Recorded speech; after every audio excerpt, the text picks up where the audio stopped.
ఈరోజు మూడవ రోజు. ఈ రోజుని సింధూర తృతీయగా కూడా పిలుస్తారు. ఈరోజు అమ్మవారు మనకి విజయవాడలో శ్రీ గాయత్రీదేవి అలంకారంలో దర్శనమిస్తారు. అలాగే శ్రీశైలంలో చంద్రఘంట అమ్మవారిగా ఈరోజు మనకి అమ్మవారు దర్శనమిస్తారు. ఈరోజు చాలా విశేషమైనటువంటి పూజలు జరుగుతాయి. ఈరోజు అమ్మవారికి కొబ్బరన్నం నైవేద్యంగా పెట్టాలి.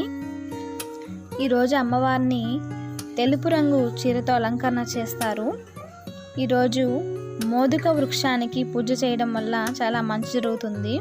ఈరోజు చదువుకోవాల్సినటువంటి మంత్రం పిండజ ప్రవరారూఢ చండకోప్రాసకైర్యుత ప్రసాదం తమతే మహ్యం చంద్రగంటేతి విశ్రుత. ఈ మంత్రాన్ని 108 సార్లు జపించండి. అలా జపించడం వల్ల మనకు చాలా మంచి జరుగుతుంది. ఈరోజు అమ్మవారిని మల్లెపూలతో పూజ చేయడం వల్ల చాలా మంచిదన్నమాట. అమ్మవారికి ఇష్టమైన పూలు. ఒకవేళ ఆ మంత్రం చదువుకోలేని వాళ్ళు శ్రీ లలిత సహస్రనామ స్తోత్రంలో నుంచి ఈ 2 లైన్ల మంత్రాన్ని జపించుకోవడం చాలా మంచిది. ఆ మంత్రం ఏంటంటే ఇప్పుడు చూద్దాము. ఆ మంత్రం వచ్చి గాయత్రీ వ్యాహ్యుత్రీ సంధ్య ద్విజ బృంద నిషేవిత. ఈ మంత్రాన్ని 108 సార్లు జపించుకోండి.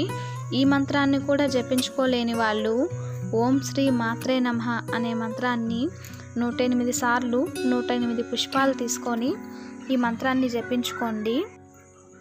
ఈ మంత్రాలతో పాటు ఈరోజు శ్రీ గాయత్రీదేవి అష్టోత్తరాన్ని చదువుకోవడం చాలా మంచిది. ఈరోజు భక్తులు బూడిద రంగు వస్త్రాలను ధరించి పూజ చేసుకుంటే ఇంకా మంచిది. Thanks for watching. నెక్స్ట్ వీడియోలో మళ్ళీ కలుద్దాం. అంతవరకు అందరికీ ధన్యవాదాలు.